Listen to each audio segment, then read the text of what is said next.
Shirley Lowe is Edmonton's Historian Laureate. No other city has one. She was nominated as Ken Tingley's successor, and it's her pleasure to be Edmonton's most knowledgeable and available historian.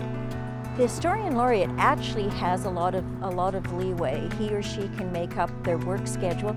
It's something that you do on top of other things that you do, so it's not a job. You have to acknowledge the champions, the people who made things happen.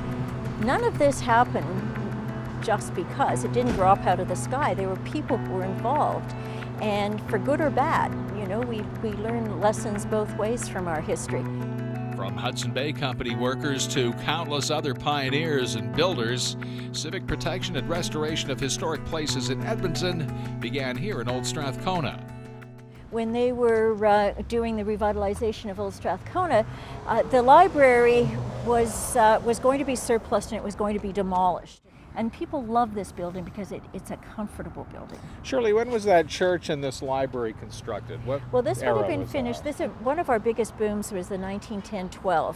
So these brick buildings were built when people actually considered this a permanent settlement, and that would have been from about 1907 to 1912-13. So Shirley Lowe knows her stuff. It comes from a lifetime of interest and research. Laurie Anderson and I wrote Edmonton's West Side Story. I worked with Lawrence Herzog on a couple of heritage projects. One was the story of Oliver, and edited the Beverly Historical Book. And then I've been with the Edmonton District Historical Society. I'm a past president of the Historical Society. I've been on the historical board. And I grew up in Oliver, so I've lived in a historical neighborhood. I now live in this neighborhood, so I've never really moved away from history.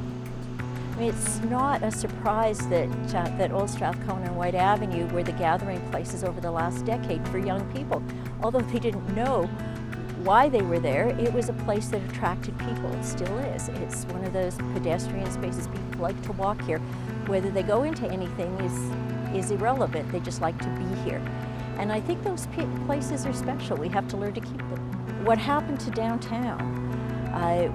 You know, when did the town of Beverly and the town of Jasper Place and the village of North Edmonton, the city of Strathcona, all of them have their own cultures. What is it that makes them so special? Those are some of the lessons we can learn from history. The next historic area Edmonton's ambassador on historic matters and preservation believes is headed for historic designation: the inner city churches of 96th Street. Tim Dancy, Shaw TV, Capital Region.